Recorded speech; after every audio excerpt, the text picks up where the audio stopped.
Prabhuji, in the beginning, he has also served in Ireland, Dublin, and established the restaurant there. And he worked not only as a cook but also the manager of the Govinda's restaurant.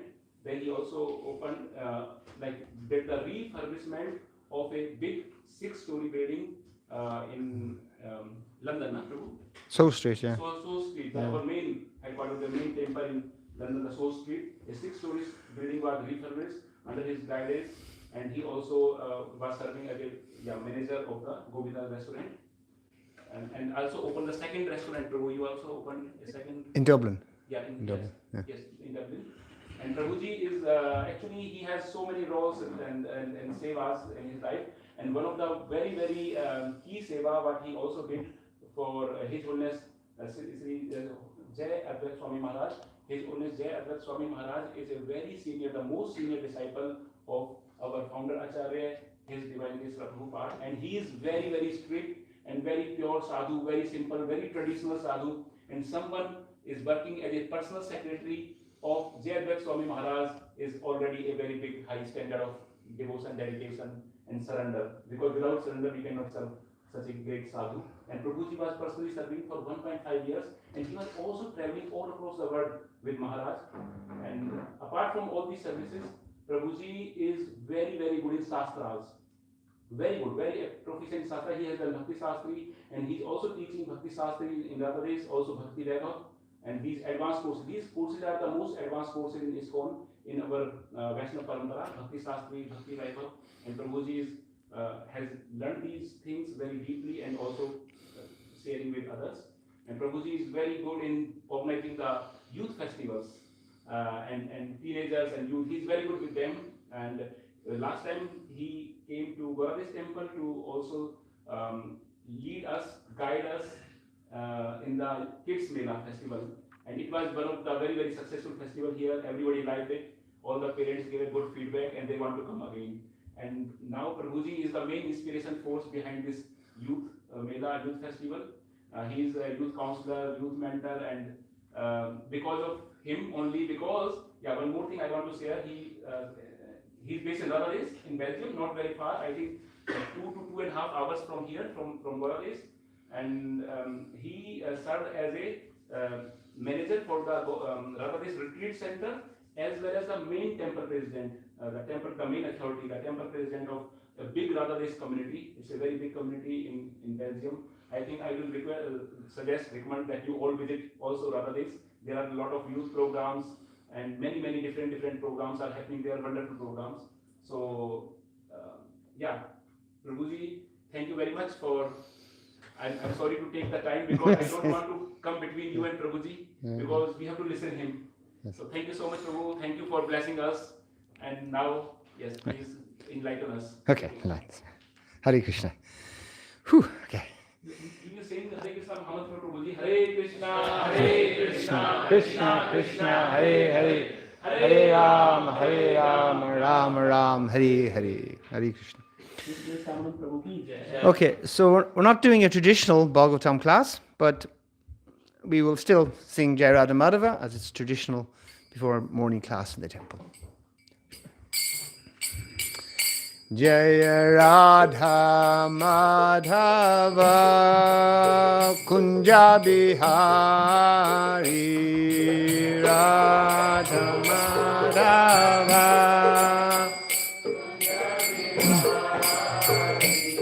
Jai Radha Madhava Kunja Bihari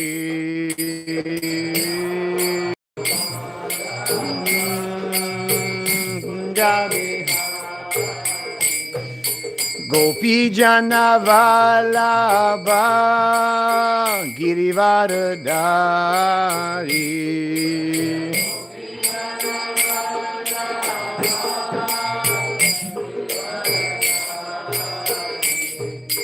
Gopi Jana Vallabha Girivardhari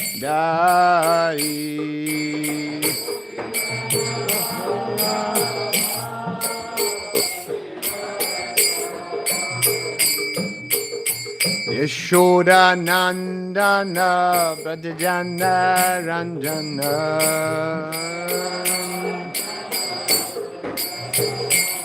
Yashoda Nandana Brajajana Ranjana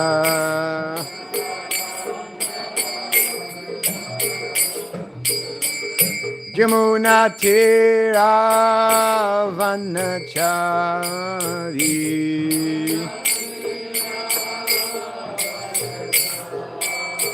Yamuna Tira Vanachari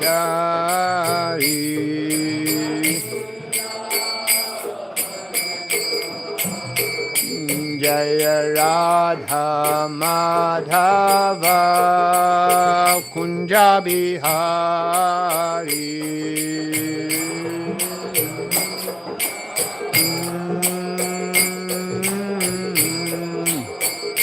Jaya Radha Madhava Kunja Bihari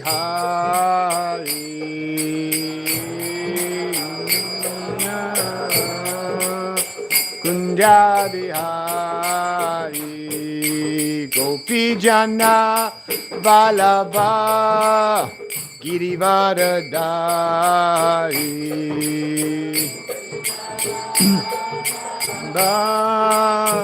Girivardhari Gopi Jana Vallabha Girivardhari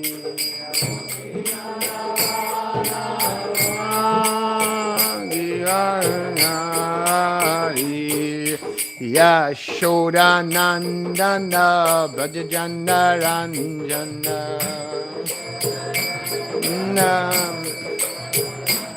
Yashoda Nandana Brajajana Ranjana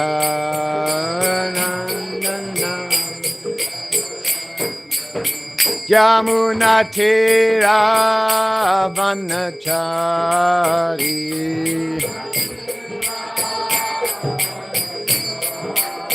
Yamuna Tira Vanachari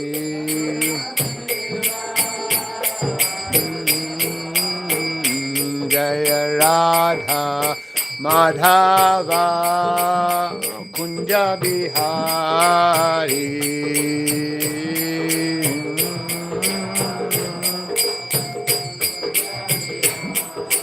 Jaya Radha Madhava Kunja Bihari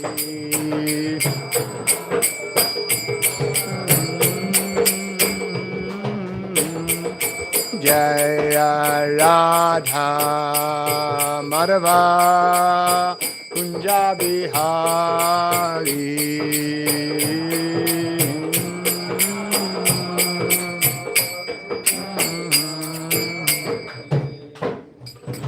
Jai Om Vishnupad Paramahamsa Parivakacharya Asto Tarasat His Divine Grace A.C. Bhaktivedanta Swami Srila Prabhupada Ki ISKCON Founder Acharya Srila Prabhupada Ki Jai Jai Om Vishnupad Paramahamsa Parivakacharya Asto Tarasat His Divine Grace Srimad Bhakti Siddhanta Sarasvati Goswami Maharaj Prabhupada Ki Ananti Koti Vaishnav Vrinda Ki Namacharya Srila Haridas Thakur Ki Prem Sakaho Shri Krishna Chaitanya Prabhu Nityananda Shri Advaita Gadadha Srivasadi Gaura Bhakta Vrinda Ki Shri Radha Krishna Gopa Gopinath Shamakun Radhakund Giri Govardhan Ki Vrindavan Dham Ki Navadvip Mayapur Dham Ki Jagannath Puri Dham Ki Jai Gangamai Ki Jai Jamuna Devi Ki Jai Shri Tulsi Maharani Ki Jai Shri Bhakti Devi Ki Jai Go Premanandi. All glories to the assembled devotees. All glories to the assembled devotees. All glories to the assembled devotees. All glories to Sri Guru and Sri Gauranga. All glories to Srila Prabhupada. Namo Vishnu Padaya Krishna Pistaya Bhutale Shri Satsutas Goswami Niti Namine. Namo Om Vishnu Padaya Krishna Pistaya Bhutale Shri Bhaktivedanta Swami Namaste Saraswati Devi Gauravani Pichani Vishesha Shunyavadi Paschatista.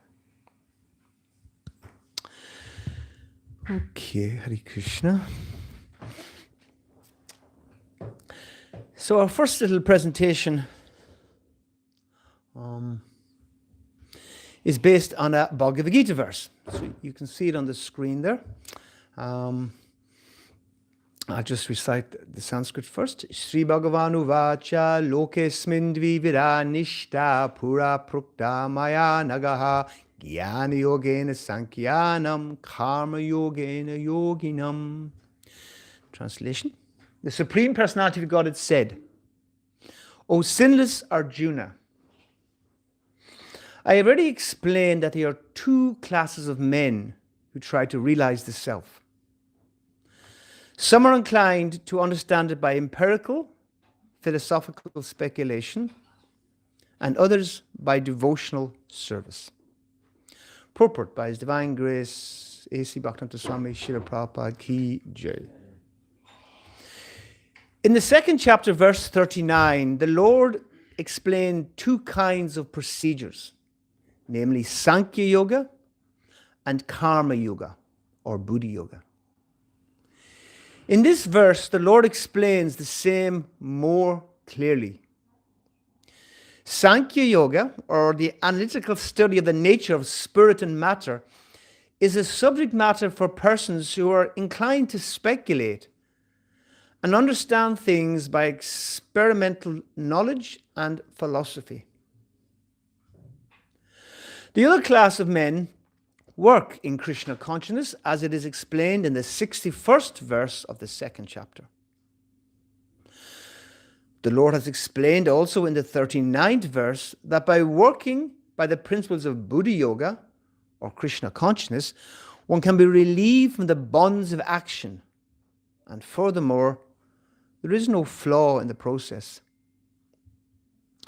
The same principle is more clearly explained in the 61st verse, that this Buddha Yoga is to depend entirely on the Supreme, or more specifically, on Krishna. And in this way, all the senses can be brought under control very easily. Therefore, both the yogas are interdependent as religion and philosophy. Religion without philosophy is sentiment, or sometimes fanaticism, while philosophy without religion is mental speculation. The ultimate goal is Krishna, because the philosophers who are also sincerely searching after the absolute truth come in the end to Krishna consciousness. This is also stated in the Bhagavad Gita. The whole process is to understand the real position of the self in relation to the super self. The indirect process is philosophical speculation, by which gradually one may come to the point of Krishna consciousness. And the other process is directly connecting everything with Krishna in Krishna consciousness. Of these two, the path of Krishna consciousness is better because it does not depend on purifying the senses by a philosophical process. Krishna consciousness is itself the purifying process, and by the direct method of devotional service, it is simultaneously easy and sublime. Jai Shri Prabhupada Ki Jai. So, this statement in the purport is a very, very nice statement. And I want to give a presentation on this quote from the purport. Because Prabhupada says this in different places throughout his teachings, or the books and his lectures. Therefore, both the yogas are interdependent as religion and philosophy. Religion without philosophy is sentiment, or sometimes, in the worst case scenario, fanaticism. While philosophy without religion is mental speculation. So we have two things required. The two things are, what's the two things? Philosophy and religion. Okay, philosophy and religion. And there's another analogy that Prabhupada uses we can use for this to support this point is a train. And the train needs to run on 2 tracks.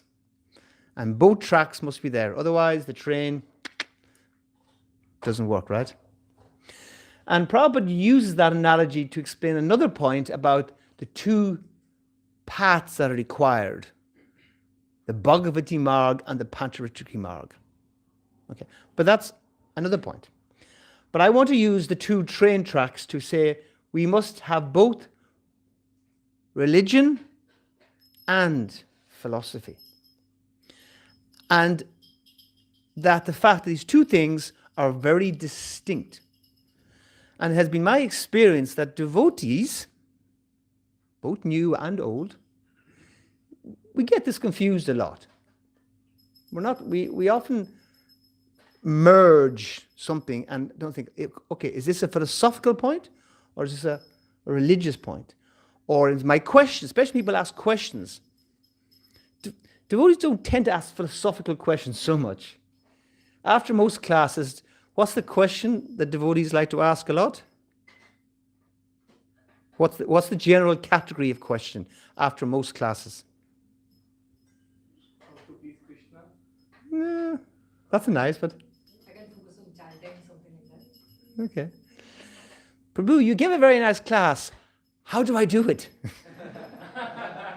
What do I need to do? How do I apply that to my life?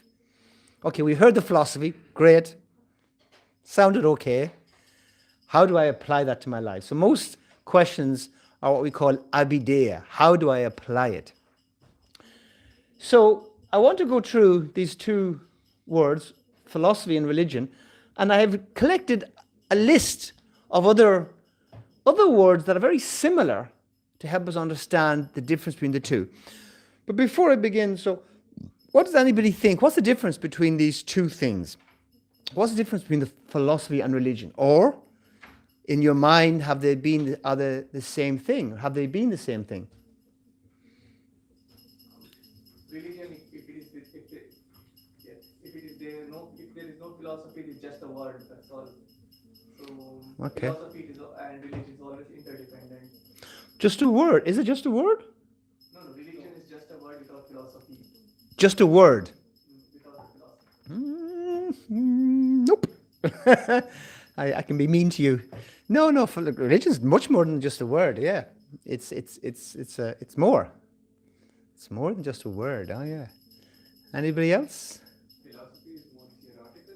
Religion is more practical. Okay, that's definitely a general theme I have in my points. Yes, philosophy is more theoretical and religion is more practical. Another way of saying that?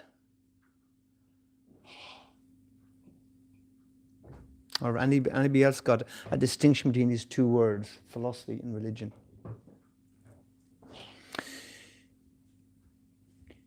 Can you see philosophy? Do you see philosophy? Philosophy normally is working with what realm there? Intelligence, or the internal. So the philosophy is, you can say, the internal side of how we engage our intelligence or our perspective. And the religion is the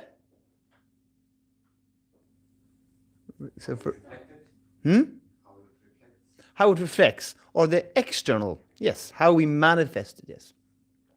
So they're 2 very different things. So again, okay, let's go through. I have a collection of words here that are used in the scriptures that explain how these 2 things are different. So philosophy, in Sanskrit, you could use the word tattva.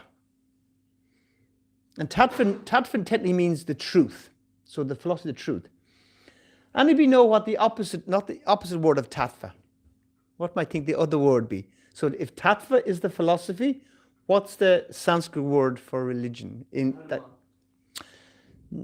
Dharma is in the religious list, but it's later down the list.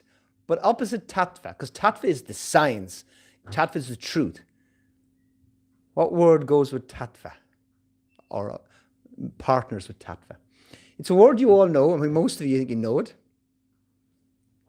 And it's what everybody's always looking for. We're always looking for. And what's the Sanskrit word for that? Sanskrit word for taste? Somebody said it, I think? Rasa. Yes. Oh, wonderful. Rasa. Tattva and rasa. Tattva and rasa. Okay? So, and tattva is the truth, the truths, the philosophy, and rasa is the taste you get. You don't generally get a taste from philosophy. You can if you're very, very intellectual.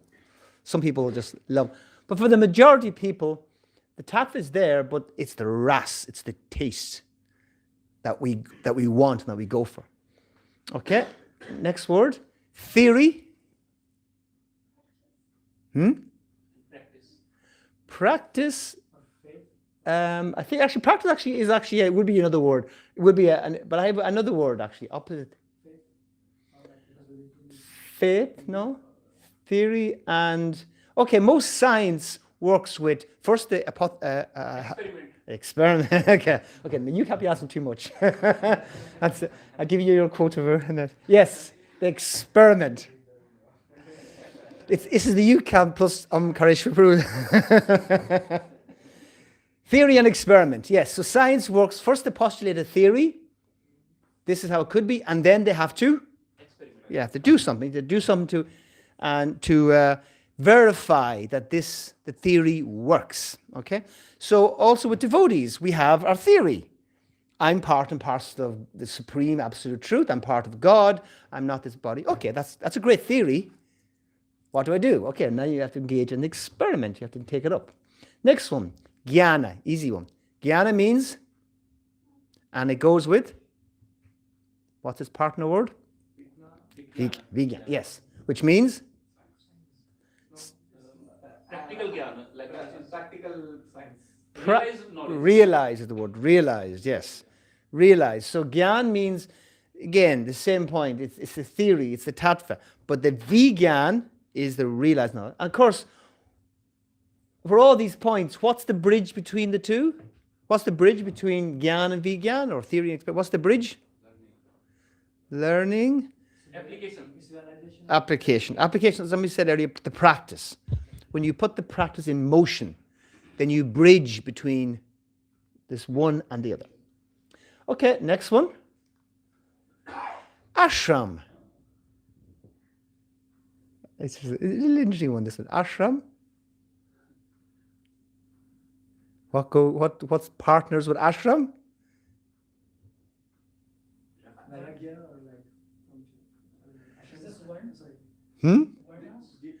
Well, so what's the, if it's not ashram, it's the varna. Yes, varna. So ashram is our spiritual evolution, our ashram we're situated, which is best suited to our spiritual development, our brahmacharya, grihastha, vanaprastha, and sannyas. Then our varna is our practical application. What is our nature? How do we contribute to the world? How we make a living? What activity that we do that we make a living? So again, the more practical thing. And just as a small side point, of course, in ISKCON, our ashram side is quite clear. Generally quite clear. Brahmachari, grihastha, vanaprastha, little funny, sannyas. But our varna, very not clear. We're not clear yet on how to apply the varnas in ISKCON. So and therefore that's why we need to develop it much more. Another one, Vedanta. Marries with what word?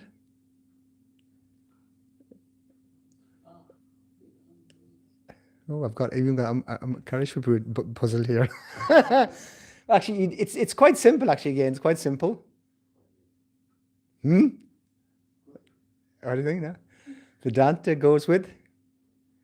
There's a famous poem. Anyway, yeah, it's good. What name has Vedanta in it? Yes, Bhakti Vedanta. Yeah, so Prabhupada liked that. So Vedanta is the philosophy of the scripture, and that's why Prabhupada in the purport, if you heard, the Vedanta is the analytical study.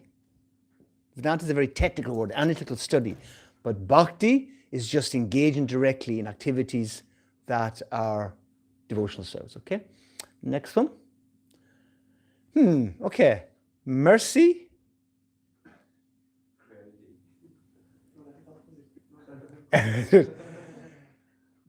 Mercy, and what does that married with?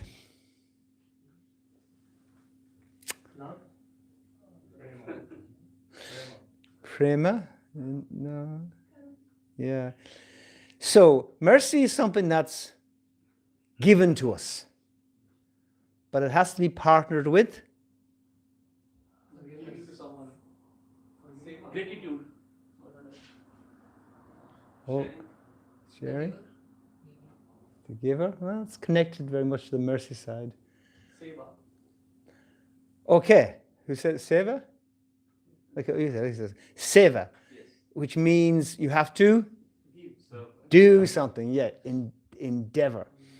And this is the a key topic that devotees discuss in the month of Kartik, the Damodar month. The famous pastime when Mother Yasoda ties Krishna to the grinding mortar. She famously tries to tie him up, and what happens? What's the first thing that happens when she tries to tie Krishna up? He doesn't get it. 1 foot less.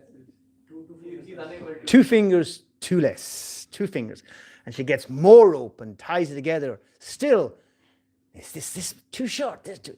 And again, more and more and more. And it's that the Acharyas explain that this gap is understanding the relationship between the endeavor of Mother Yasoda. She's trying to tie Krishna. And eventually she does tie Krishna. But why did she tie Krishna? How did she successfully tie him up? once he surrenders. Well, Mother Yasoda is always surrendered to Krishna.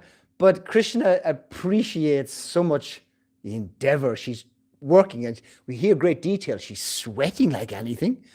Her saris kind of come loose. Her flowers are falling off her. She's really, really given everything. She got the whole village engaged. She's done her absolute best. Krishna says, okay. Now, my dear mother, I let you tie me up. But he is teaching the example that you cannot get Krishna without your first and absolute endeavor. So and devotees genuinely, again, I said it's an important one. Devotees confuse the relationship, or you could say the tension between mercy. Oh, just give me the mercy. Just give me the mercy. I just need the mercy. What about your part? What about your part?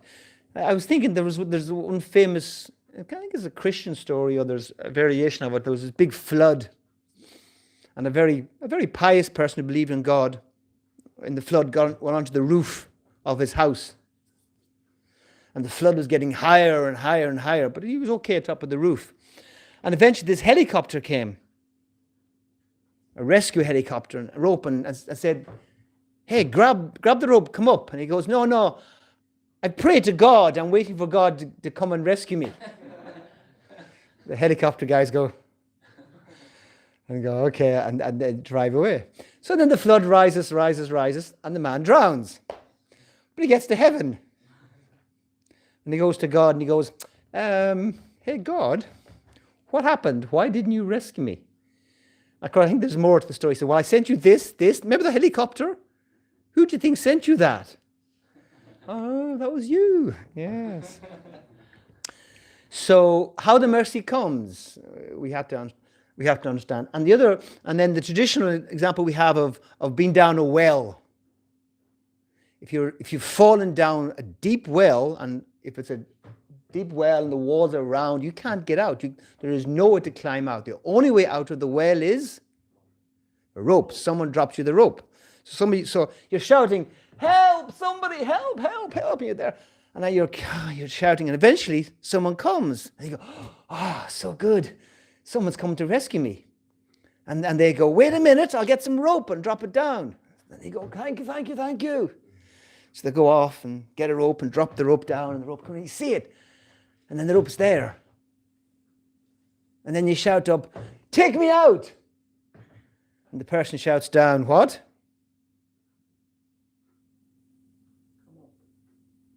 Well, what if you're just standing there, the rope's there and you're standing there, the person shouts down, grab the rope.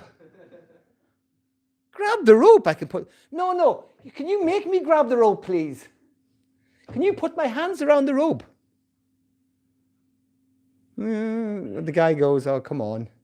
You're obviously happy down your well, so maybe you can stay down there. That's what we can be guilty of when we say, no, I just need mercy, I want mercy, I want mercy, I want mercy, I want mercy. Okay, come on, let's do our part too. Let's make the endeavor. Let's practice. Let's put it into process. Okay, the next one. Reason. I even forget myself what my opposite is. Reason and... Let's go. I forget what reason. What's my... ritual. Oh, the ritual.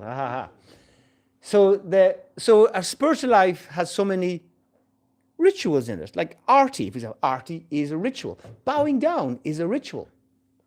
There are things that we do, the externals that we do to demonstrate, but then why do we do it? What's the reason behind it? Of course, and many devotees like to play with the word. Make a ritual, we have to make it spiritual, you have to put the spirit into the ritual, and then it's spiritual. So that's nice, but also put the reason into the ritual. Why do we do it? For example, why do we bow down? Why do we bow? Okay, we all come in temple, and we all... What? We bow down. Why do we bow down? To show respect. To show respect. Very good, yes. It's a basic respect. And therefore, we offer our bow down. Another reason, why do we bow down? We are like a servant to them. We're like a servant, okay, yeah. And a servant, out of respect, we bow down. But keep going higher. What might be, let's go high end here. What reason do we bow down? So respect and so the reason we bow down, it's like everything we do. Our Vaidhi sadhana, our Vaidhi, the process we follow, is all the details that the real devotees experience, put in a coded way, so that for us who are not really a devotee, my heart's not really, but I can practice like a real devotee. That's what sadhana bhakti, that's what Vaidhi sadhana bhakti means. I ain't a devotee, no problem. That's no problem. We're not a devotee. Krishna's so kind. He gives us a process that even if you're not a devotee, here's what you can practice. And when a real devotee sees the Lord, what did they do? Bow down. They don't bow down there. They fall down in ecstasy. They fall down. That's what happens. And there's a famous incident in the Brihad Bhagavatamrita when Gopakumara first sees the Lord. The devotee just falls down. He's just in ecstasy. There's my Lord. He's overwhelmed. He falls down the ground. So while we can definitely, out of respect, when we enter the temple and we bow down, to my respect, but you can also think, this is what the devotee does when he sees the pure devotee and the Guru and Lord. He's in ecstasy. He falls down. So that's the real reason why, as Vaidhi sadhana bhakti is, we bow down. So many things we do, the rituals are there, and especially bowing down, actually. Bowing down can become very, very ritualistic, right? Like, just boom, bang your head on the floor, we walk in, or even just, okay, I've done my thing now. Yeah, we have to be careful that we don't go all into rituals. We have to keep the meditation. Why? So the reason for it. Okay, another one. Ideology. The whole world has got a certain ideology behind it, and then, but the practical, there is the emotion. For some reason I forget this one also. Forget my ideology and oh yeah. So the whole world has got runs an idea. The whole world everyone's got a philosophy, by the way. Everyone has a philosophy. They just may not be able to verbalize it and speak it. Because and for the most people in the modern world, the philosophy is eat, sleep, drink, and be merry, because tomorrow you may. That's the philosophy, and it is a philosophy. It's called what's the Greek name for it? Not sophism. Not Stoicism. Oh, what's the Greek name for those who understood it was just to enjoy? Oh, come to me in a minute. So that ideology, most people follow it, but they don't know it. But yet, what does it manifest as? It manifests as, somebody said the word earlier, a very basic word. Around us, faith would be also in the more internal side. Actually, that one's coming up. I think it's my last one. The culture, right? The culture. So if the world, especially in the modern world, ideology is enjoy. So around us, what's every advertisement, every movie, every song, what people wear? The culture is to present that. We are here to enjoy. So the culture, the external manifestation of it, is directed by the ideology. And then last, we have the philosophy of karma, and the religion is the Dharma. Okay, yes, the Dharma. Karma and Dharma. So you can see how there's a little variation of the words, but they're all covering the basic same point. There's the understanding, the science, the theory, the knowledge, the reason, the ideology behind, but then there's the practice of it. How do I manifest it? And going back to Prabhupada's quote, see, right? So if you have philosophy without the religion, what does Prabhupada say happens? No. Yeah, the philosophy without the religion. You have mental speculation. Why? Even if you've got all this philosophy, why does it lead to mental speculation without the religion? Why does that happen? There is no practical application. It's just There's no practical application, yeah. And maybe because we're mentally speculating it for the first time, and we're not admitted to the school of thoughts. There is no philosophy before that, so we're mentally speculating it. So we are propagating a new philosophy, so that's why it's mental speculation. you're not experiencing it. Close, yes, that's something there, You're not experiencing it. Well, yeah, okay, you won't really, it's true, definitely won't experience it. Especially the last one. Karma. What does karma mean? Everyone knows what karma means. Karma means? And, okay, there's usually can be 4 definitions. That's one. The other one? Duty is another one. Result of action. Result of action is also karma. Result of action is also karma. Result of action. Okay. Well, and people out there, the word karma is very famous nowadays. People often, and what context people normally use it in the modern world? Action, reaction, consequence. Yeah. What was that one? Oh, sin, yeah. It's usually used in what way? In what context? Especially for the reactions. Negative. It's generally used in a negative way. Oh, well, that's a bit of bad karma there, mate. Well, you're just getting some of your karma, aren't you? That's what you deserve, mate. That's your karma. It's amazing how it's mostly used in a negative connotation, which is really unfortunate, actually, by the way. It's really unfortunate. And I was thinking, ISKCON tends to take the credit of the fact that the word karma is so well known because we've distributed unlimited amounts of Prabhupada's books. So, but yet people's understanding of it is not quite good. So we have to take responsibility for that also. That we haven't actually got the right understanding across. People nearly always use it in a negative, bad connotation. That's what you deserve. If you're suffering, it's your karma. It's your karma. And it's not. Karma is so much more than that. So we have to understand correctly. But the point is, well, actually, I guess I do have it in my next slide, this point. So people want examples of the point I'm making between philosophy and religion.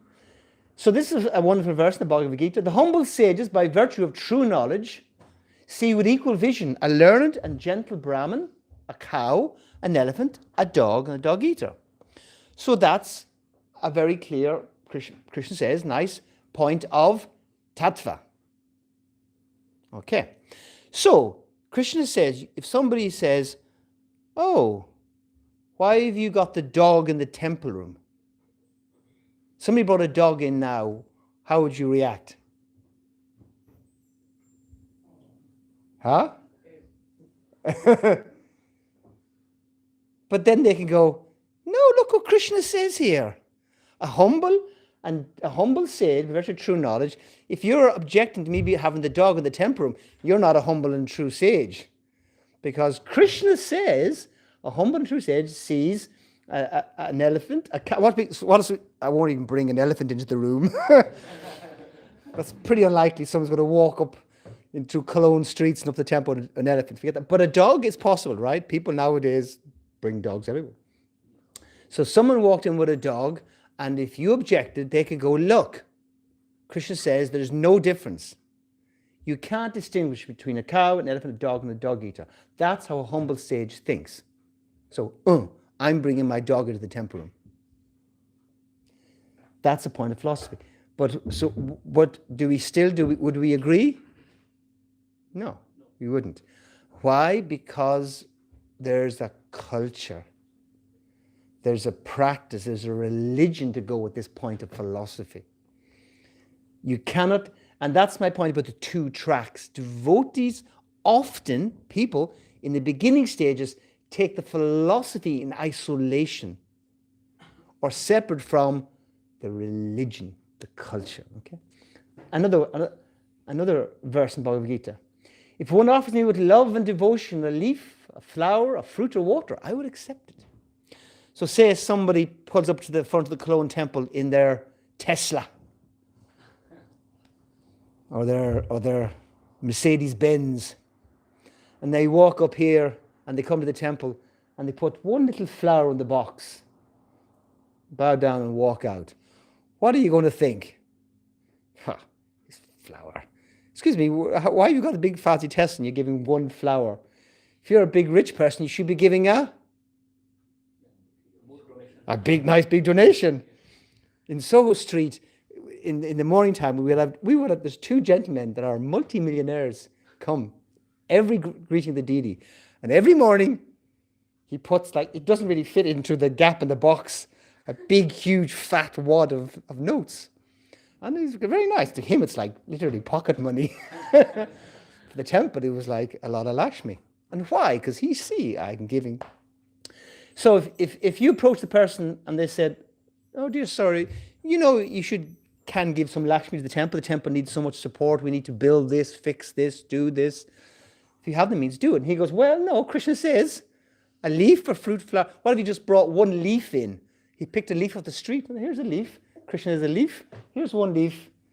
Gauradesh, here's your leaf. This is all you asked for. You're going to go, okay, come on, sir.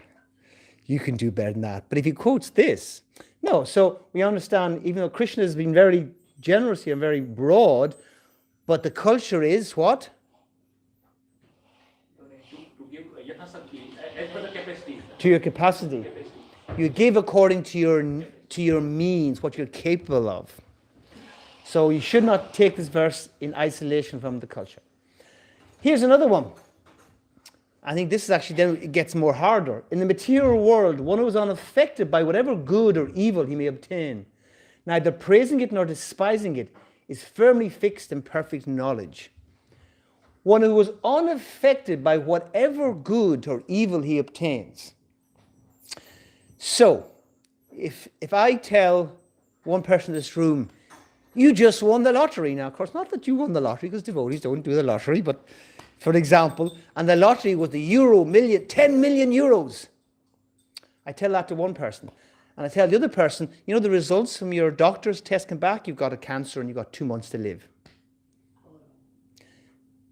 No difference. Unaffected by whether good or evil. A devotee in the material world, we are unaffected by winning 10 million euros. You sit here, no problem, 10 million euros. Or I've got 2 months to live. Krishna says, unaffected. Would you, honestly, if you're given those 2 different bits of news, you've won 10 million euros, of course you think, oh, how I can spend it for Krishna. Or if you're told you've got the big C and you've got 2 months to live. Okay, no difference. Is that really how you would feel? Usually no. And is it what Krishna is wanting us to feel, is it? Is that what Krishna's unaffected? What's unaffected mean? Unaffected means I just don't feel anything. I don't care because it's all the same. It's all whatever. It's all. Is that what Krishna is teaching us? Huh? It's all ending one day. You are in the materialistic world. So Yes. it's ending one day. But that's it. So that's a very good philosophical point. And that's why, but then what is Krishna going to teach us how to behave? What's the practice? What's the culture? So is a devotee meant to feel nothing? No. Bhakti means what? Feelings. Our whole process is creating and churning and becoming genuinely emotional about Krishna, obviously, and about everything. That's why sometimes there's a criticism of Bhakti. You guys are too emotional. But yet our Bhagavad Gita is our main book, it's unaffected. And one good example of this. So Krishna is teaching the Bhagavad Gita to Arjuna. What happens on the 13th day of the Battle of Kurukshetra?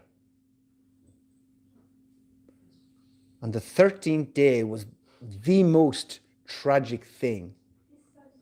His son Abhimanyu was killed by the most horrible, cheating, mean-spirited way, by being surrounded by endless warriors, more senior by age and power. And so not just killed, but killed in a cheating way.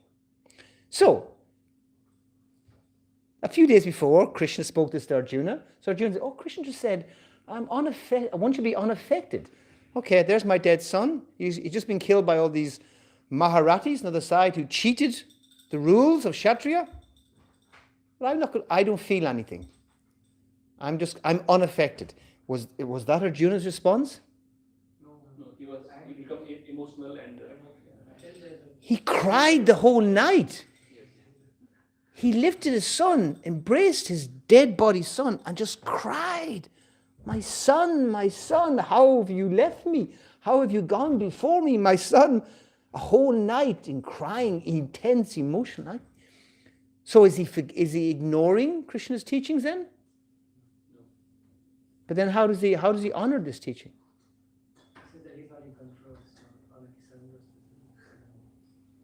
He's still sad, but Yeah, okay. There's something else. What is that? I'm trying to get back. The superficial meaning unaffected would imply no emotions. That's not what Krishna is saying. What does it say? So was Arjuna affected? Yes. Was he disturbed? Yes. What happened the next day? he was doing the karma. He didn't give up his duties and killed Jagat out of like.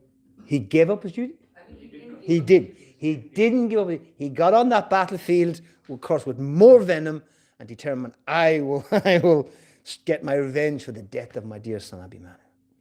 So he didn't abandon his duty. He didn't give up his job. He didn't give up his service, as we say in our language. He felt so many things. He didn't stop his service. So when Krishna says, and many times, a devotee is not disturbed, it doesn't mean, hello, not disturbed. Who here doesn't have, our minds get disturbed by so many things? That doesn't mean not do it's just then, but do we let it overwhelm us to the degree that we do nothing? No. We still acknowledge the emotion, we feel it, but yet we go on and do our duty.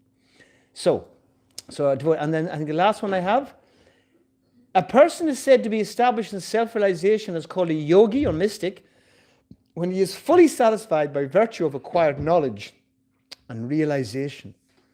Such a person is situated in transcendence and is self-controlled. He sees everything, whether it be pebbles, stones, or gold, as the same. Bhagavad Gita 6:8.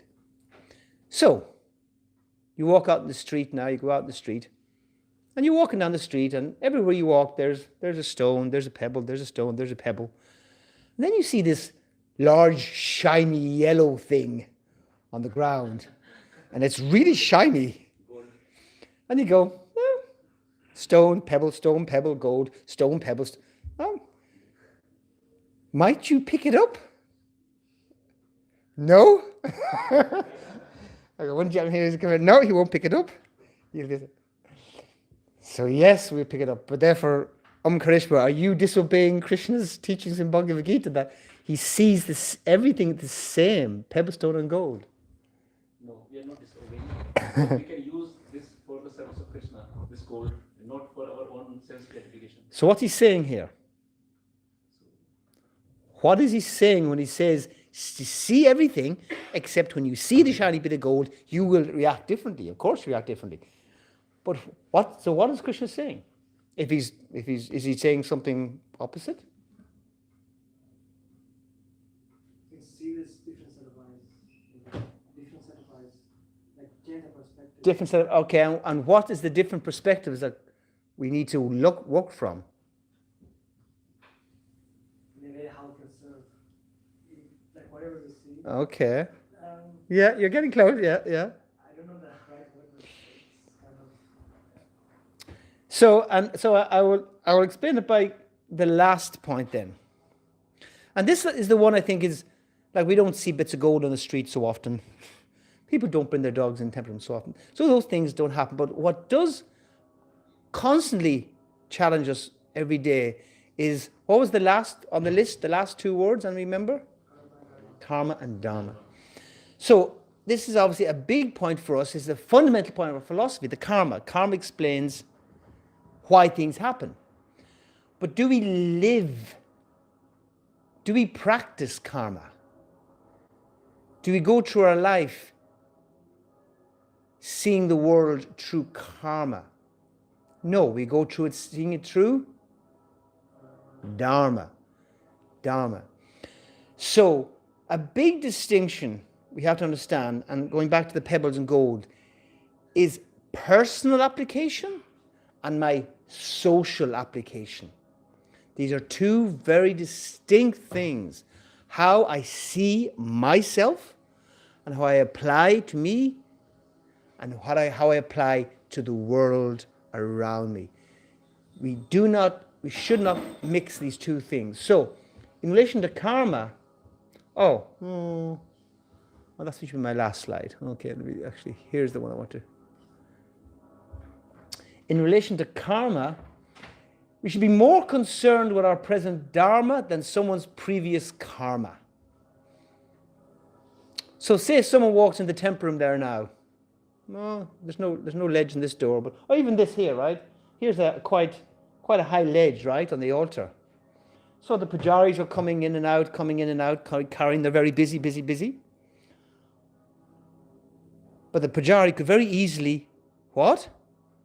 Slip and fall.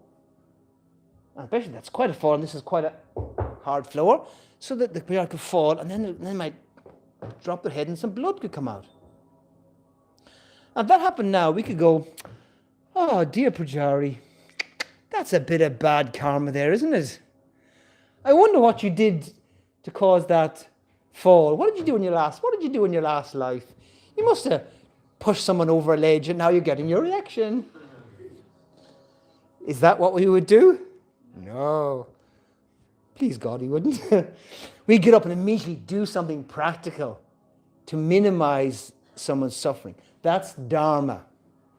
That's what dharma means. Dharma means do the absolute best you can to minimize the suffering of others in the world. And that's how a Vaishnav mostly meditates. What can I do to minimize the suffering in the world? Meanwhile, without karma, nothing makes sense. Nothing makes sense without the science of karma.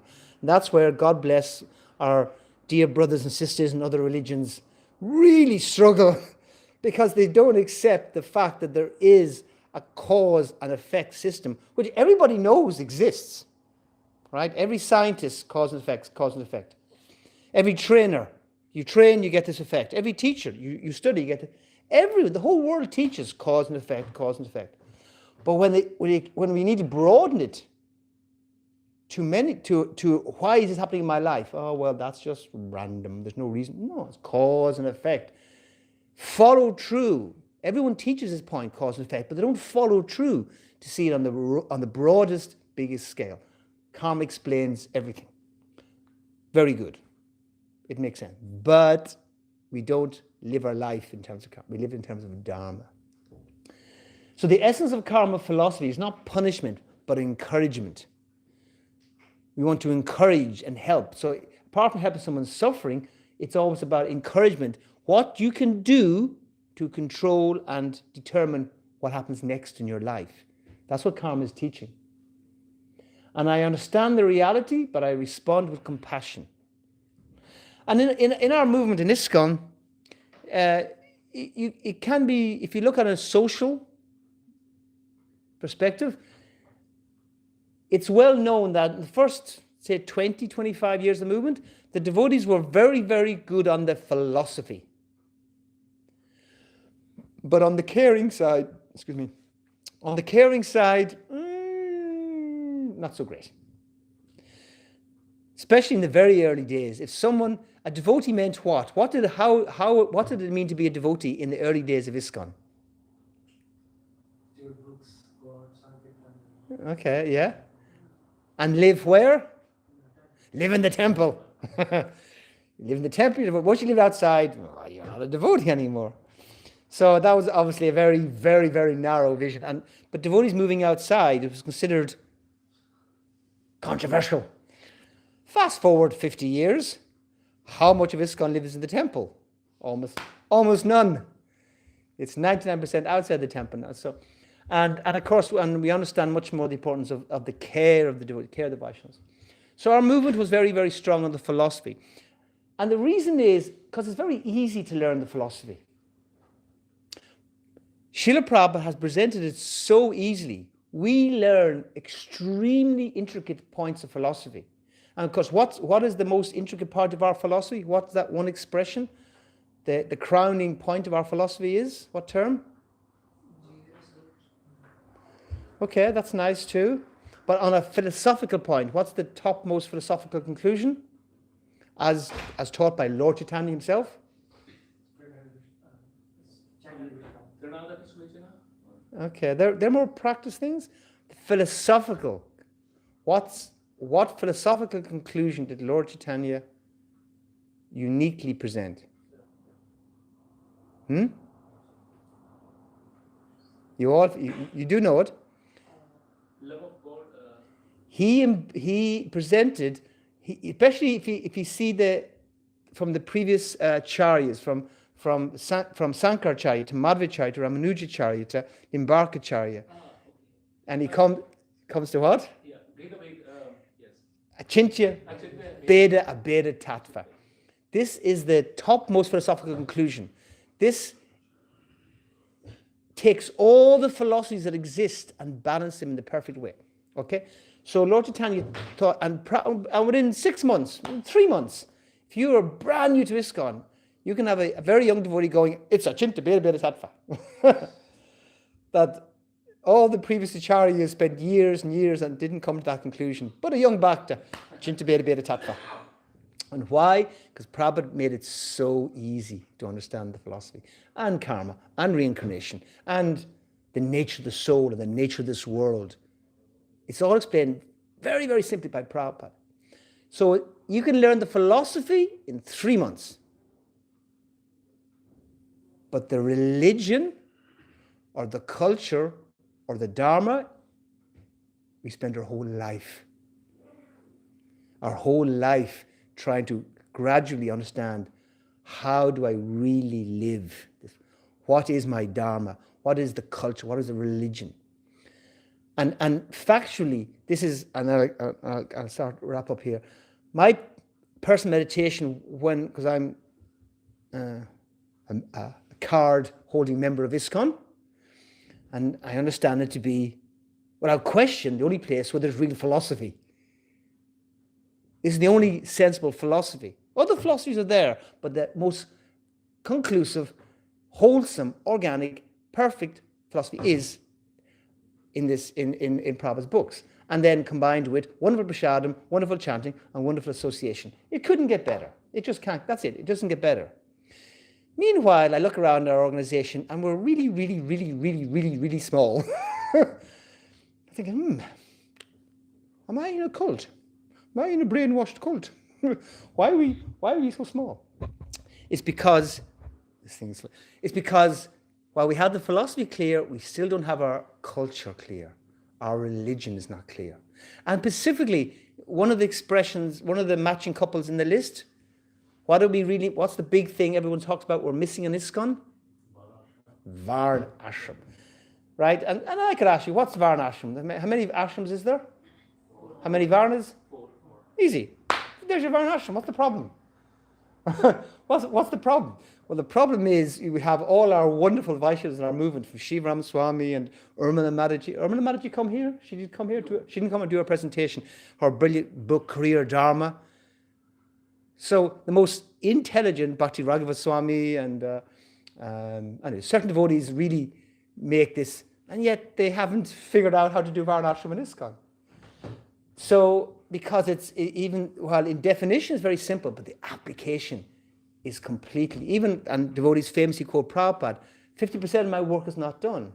I've taught you the philosophy.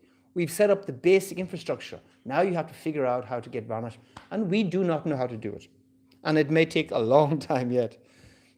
And when we figure out the structure to present the philosophy nicely, the whole world will be taking shelter of Prabhupada's movement. The whole world will take shelter. Not just yet. We don't see it yet. We have another 9,500. We have time to go, probably. But it will happen by the development of Varnashram and that culture, that religion. But I'll finish then with. But there's recently one devotee I like listening to, his Holiness Bhaktivigyan Maharaj, gave a very nice warning though. So philosophy said without the religion, we said leads to speculation. Because if you think in terms of karma, you will see the person there bleeding and your behavior will be horrible. You just think that's their karma. That's speculation. That's the wrong response. Right? So that's so without the culture, the religion, on the philosophy on its own, you will speculate how to behave. That's my point about that. So without the Varnas, we don't know how to deal with each other. Because Varna teaches you how to deal, what the value system is among different Varnas. But then the religion, all the culture, all the practices, all the external, without the philosophy leads to the first one, sentimentalism. Why are you doing this? I don't know. My parents did it. Well, he's doing it, so I'm kind of joining in. And that might be okay for a little while, but it will not get you very far. Sentimentalism will not get you the whole process. We need to understand why. And then in the worst case, as we said, sentimentalism, if I do something without knowing the reason behind it, the principle, the point behind it, when I see someone's different, what do I want to do?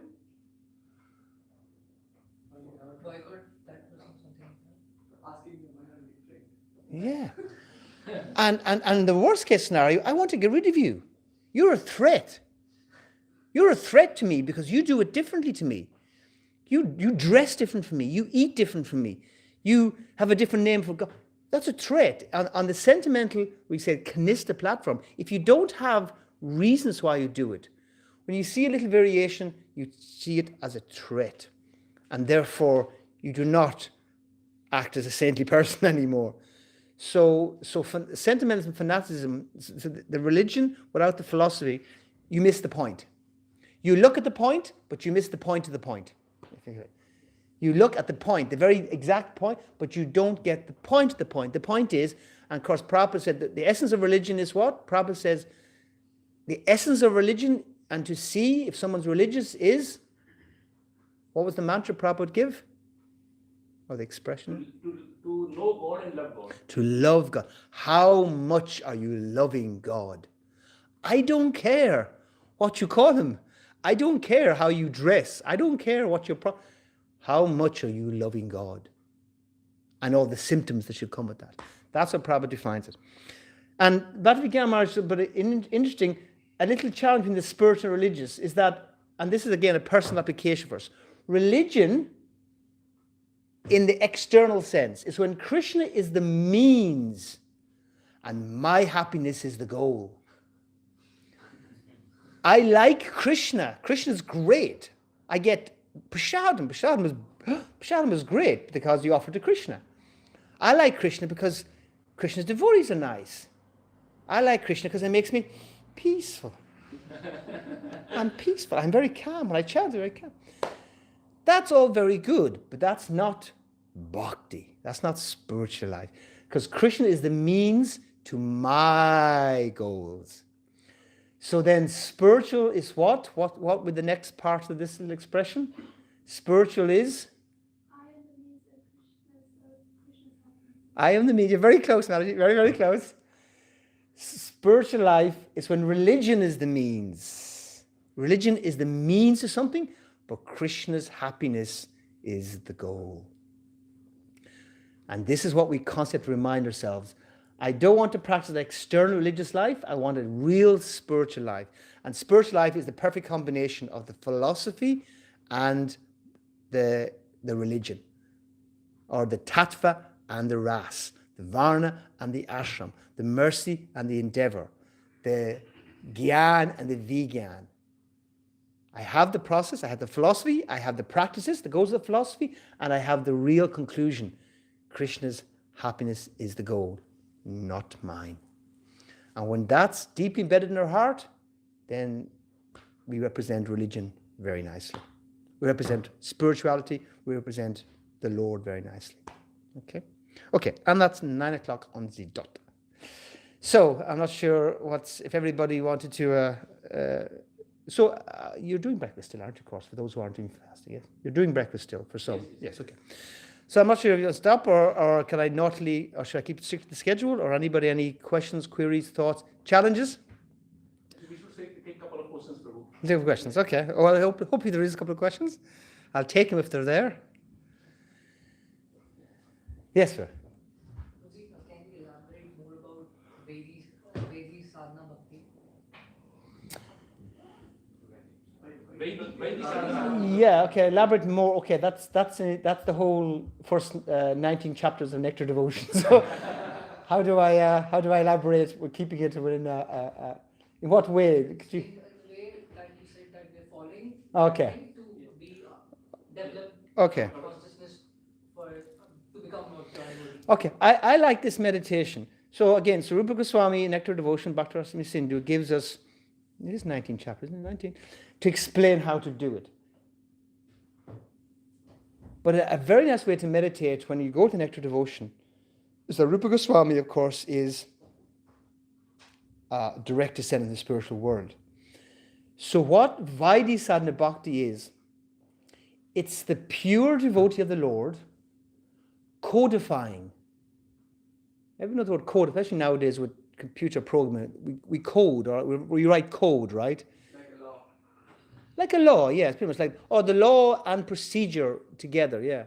So Vaidhi Sadhana Bhakti is the pure devotee codifying what they're experiencing into a way that those who are not yet qualified to experience it can practice and get some experience. Some experience. So, like again, the point of bowing down, right? We bow down because of respect, and that's basic. But on the deep meditation, we bow down because when a pure devotee, Rupa Goswami, saw Lord Chaitanya, he fainted in ecstasy. So then we don't have it. We go, oh, there's Krishna. Okay, yeah, okay, Krishna. Okay.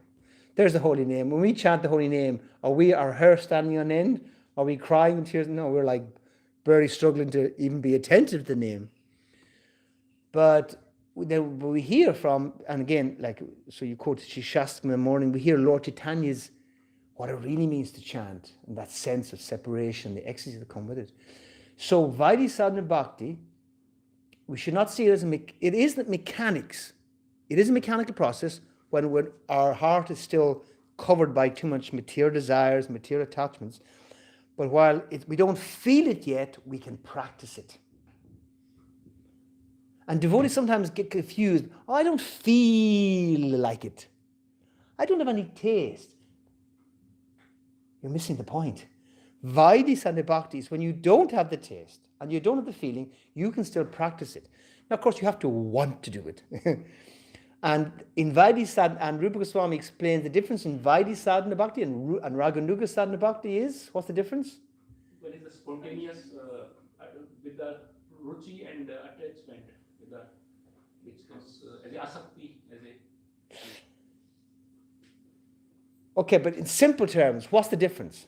So, one is spontaneous and other is by force, by rules and regulations that somebody is instructing and we have to follow the instructions. The other one is by own motivation. Yeah, I like to, because it's you, I can challenge you a bit more. I think it's a little more even simpler than that. It's the motivation. Okay, so because we use spontaneous, people kind of use the word spontaneous automatically.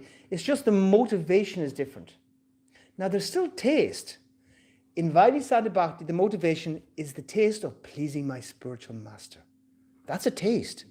I follow these rules because my spiritual master will be pleased. The devotees I serve, they'll be pleased. I like that. I like pleasing devotees. So I do it. That's Vaidhi. And then the next, the Raganuga Sadhana, is where I still want to please my spiritual master, but now I have my own taste for the activity itself.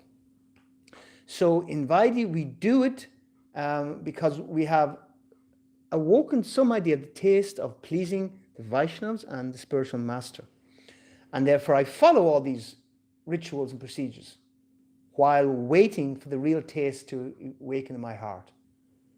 And therefore Vaidhi Sadhana Bhakti is the practices and rituals I perform while my heart doesn't feel it yet. But being convinced, and especially by reading regularly, you realize this is how the pure devotee, this is what they do. What's the external difference between the Vaidhi Sadhana Bhakti and the Raganuga Sadhana Bhakti? What's the external difference? The external difference between the Vaidhi Sadhana Bhakti and Raganuga? There's none. Not much. There's none. They're same. The same. The only difference is the internal motivation. Yes. And therefore the motivation is different, then the Lord reciprocates different, of course. Now, there can be some variation, but especially now, especially in ISKCON, especially in Prabhu's movement, there's no difference, even though devotees obviously clearly evolve. So Vaidhi Sadhana Bhakti is the principle, the process I follow based upon having sufficient desire to please my spiritual master. And therefore I do all these activities and these rituals, to some degree then. But by regular reading, the rituals don't become ritualistic, which they can, and become dry. So we have to be careful. It's a big topic, obviously, the whole nectar of devotion topic.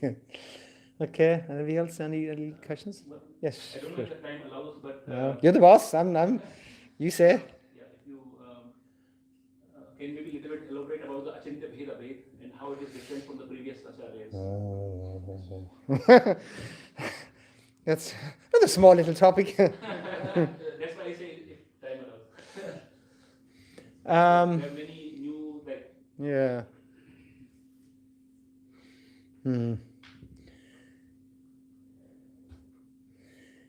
It's a big question in religions.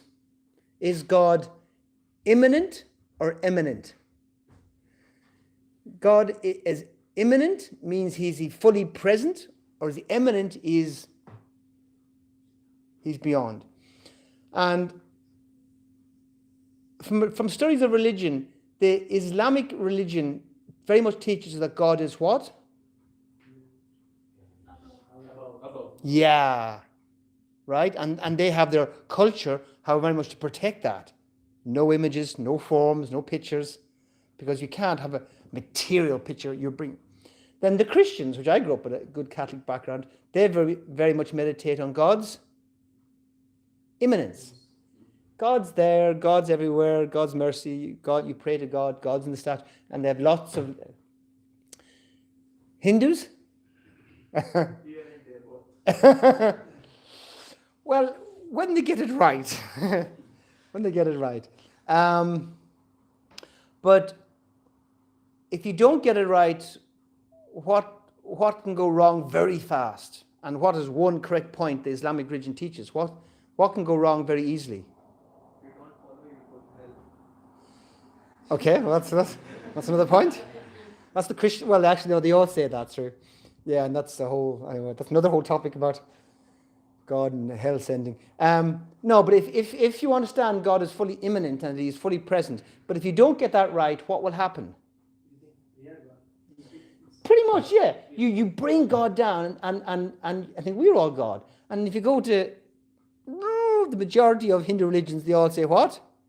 You're God, we're God, it's God, that's God, this God, God. Everywhere's God, everyone's, right? Put a stone on a thing and put a paint on it, there's God is there, like it's all God. So then they completely disrespect and misunderstand the supreme position of Krishna as them. So Chinta Veda Veda Tattva gets the understanding correct that God is fully distinct. He's completely different from this world, 100% different. But He's fully present in everything in the world because it's His energy. There is not a moment, there's not a second you can be separated from God because everything around you is God. Meanwhile, because everything around me falls apart and degrades, so that happens to God too? No, He's fully separate as well. So the relation between the Lord and His energy. And so basically, in summary, that's it. The relation between the Lord and His energy. So God is fully immanent, fully present, because this is all God's energy, but He's also fully free from all the defects. No birth, no disease, no death, no old age, no all defects that we all see in the world, because He's in His own supreme world, which is completely different, the internal energy. But I want to just make one practical. This is not just a philosophical point. It's a really important point. How you practice being a devotee. Because if you understand everything is non-different from Krishna, what's the practical application of that? If you understand everything is Krishna, what is the practical manifestation of really understanding that philosophy?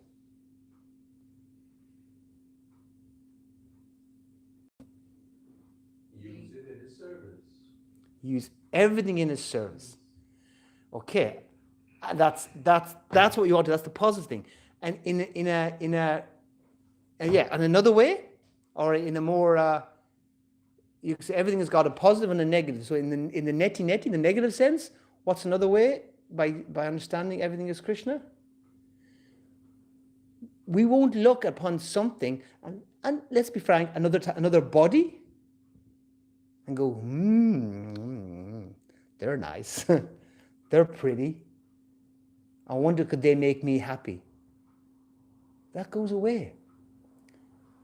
The whole principle of sense gratification and devotee, as Vaishnavas, we're trying to give up sense gratification. You can only do that when you understand that body or that object that I want, that I lust for. That's Krishna. That's not it's not for me. And if I try to take and enjoy it, we all know, of course, it goes wrong. So the whole principle of a devotee's life, of giving up sense gratification, giving up the desire to enjoy something from Krishna, is based upon a Chinta Abheda Tattva. This world is not mine. This object is not mine. This computer is not mine.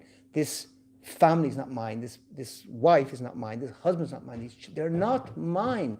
They're Krishna's. They are, and I am to do my best, like myself, to engage in Krishna service. So Chintabeda Beda Tattva is the fundamental basis of how we practice devotees. And without it, we won't become a real devotee, because if we still see something, and we do, when we get attracted, we get lusty about something, we're seeing it as separate from Krishna. Yeah, I know Krishna, I know it's all Krishna. Ooh, but I want that. No, then in our heart, we're still seeing that thing. When we want to enjoy it, when we're lusting after something, we're seeing it as separate from Krishna. Maybe not intellectually, but in the heart.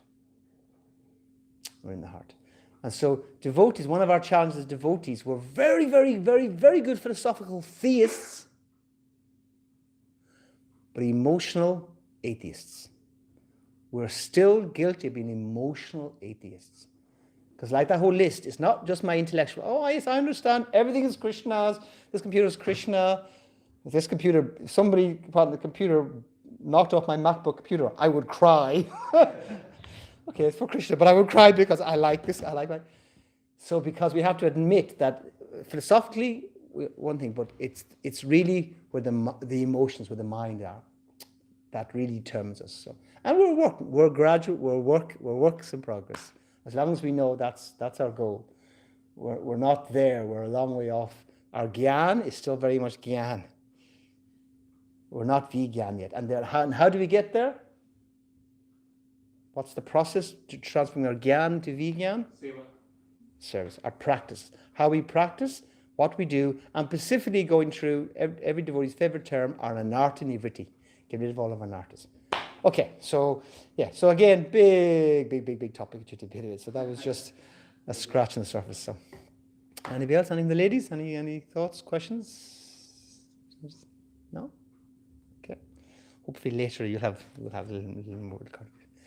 Okay, I think that's enough for now because, yes, Jai. Srila Prabhupada ki Jai. Thank you very much, Prabhu, for this very, very insightful class and session, very interactive also, to have a very wonderful comparative analysis of philosophy and religion. It is very, very, it gives a deep understanding, and it will help us to have our spiritual growth, a right spiritual growth in the right direction. I'm sure everybody has a good understanding now, and is very useful for all of us. I hope so. I'm trying to understand it. If you do, yes, and this has already set a good tune for our youth festival now, with this basic understanding, with the fundamental, because this question comes many times in when the new people comes, and even devotees also ask several times the same question. So this is a very fundamental understanding and foundation for our future spiritual growth. Now we having today is a very special day. Today is Ekadasi, and this is the Ekadasi in Kartik month, the last Ekadasi of Kartik month. This is called Utthana Ekadasi, and it is a very auspicious day. And normally on Ekadasi we do fasting from the grains. Most of you are aware about fasting from grains, but maybe you are not practicing until now. But this is very, very beneficial, not only spiritually, but also materially, also health point of view also. Because there are so many scientific studies which has already demonstrated and concluded that doing fasting is very good for our health. Many studies, one person got a Nobel Prize a couple of years back just for doing research on fasting and the health benefits of this. There is a research done on this. So yes, we will also have fasting today, observe fasting all together. And Krishna Prasadam is very merciful, very blissful. And devotees have been, they get up 3 o'clock in the morning, they do chanting, all the japa round, they do Mangalarati, and then they cook the Prasadam. And this Prasadam is really all purifying. So we will all day have Ekasi Prasadam, but I'm sure you will not miss your regular food. Rather, it will be more tasty and more blissful. So we will all have Ekasi Prasadam now, starting. And after that, we will have, Sisti, we have an icebreaker now at 10 o'clock? 10. I think then people start to arrive at 10. It's 10:30. So 9 to 10 normally we have a breakfast prasadam. Now we have 9:15, so we will have up We to had to 10. change the schedule a bit last moment because there were some changes. So we wanted to ask, is it possible to do it at 10? Yeah, okay, I'm ready. Yeah, yes, we can do 10 hours. But then, so it's very short. We'll go take breakfast. Yes. Well, we At see 10:15 we can also do 10. Yeah. Okay. 10, I'll be ready. I'm ready. Okay. Yes. So let us try to finish our breakfast at 10 o'clock and then we meet for in this So room. you- yeah. Yeah, because the Kirtan roll is not prepared now. We can do here. I think. No, We no, go to the no. Kirtan. Kirtan, yeah. No, it won't be suitable here. Then you have to. Exactly. And we have a whole schedule actually for 2 days. Saturday and Sunday we have printed and we will put on the wall so that you all have an overview of 2 days schedule. Very, very packed and but very blissful, very interactive schedule. Yes, so please thank to Prabhu, His Grace Syamanada Prabhu for this wonderful, insightful class, very interactive class. We chant Hare Krishna Mahamantra for him. Hare Krishna, Krishna, Krishna Krishna, Hare Hare, Hare Ram, Ram Ram, Hare Hare. Hare Krishna, Krishna, Krishna Krishna, Hare Hare, Hare Ram, Ram Ram, Hare Hare. Hare Krishna, Krishna, Krishna Krishna, Hare All Hare, together. Hare Ram, Ram Hare Hare. I have a small announcement to make. Yes, please. So for those who are staying to yesterday night, so it's just temporary. So everyone today will be moved to the Kirtana, so it's very spacious and you can sleep comfortably. So now after breakfast, you have to take 5 minutes and you have to clean that place. So back to the original. I think some you have cleaned already. Maybe. All the sleeping bag has to go into the bag Yeah. and all the yoga mat has to be rolled out. Yes, yes. So we have to make it clean. Put in the gather and And basically- basement of the Kirtan hall. Or I one mean, corner. It is everything packed. It is just a small space in the Okay. library. Yeah. Yeah. Once it is packed. Yeah, yeah. So after breakfast, just finish. Take 5 minutes and finish that. Then I think we should meet at 10:15 or even. We will try. We will try to finish. Before 10 only. Yeah. Maybe you don't know Kirtan hall. We just go out, but there are many they will go, so we go all together. Go out and then first right we have that door, next door, right from the temple. Is a Kirtan hall. It's a big space there, so we will have a more, some activities. Thank you. That's all. After Krishna.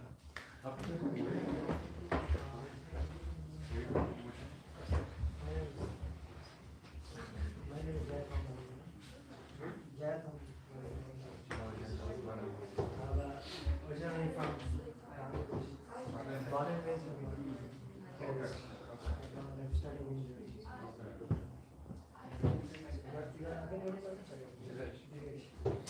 You said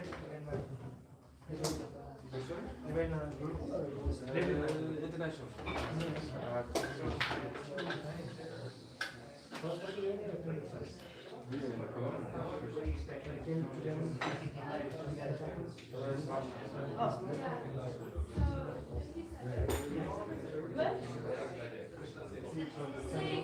Trains are not related, or they're translated and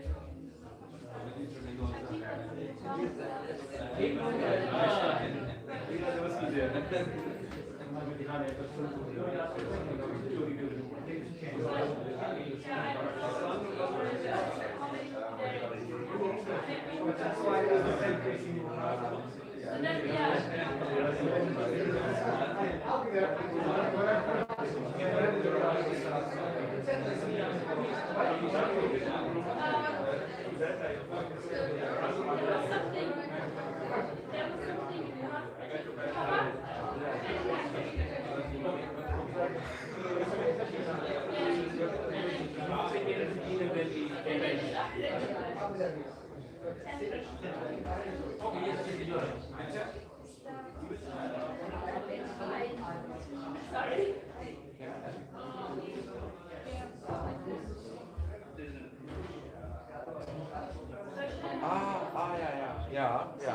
Yeah.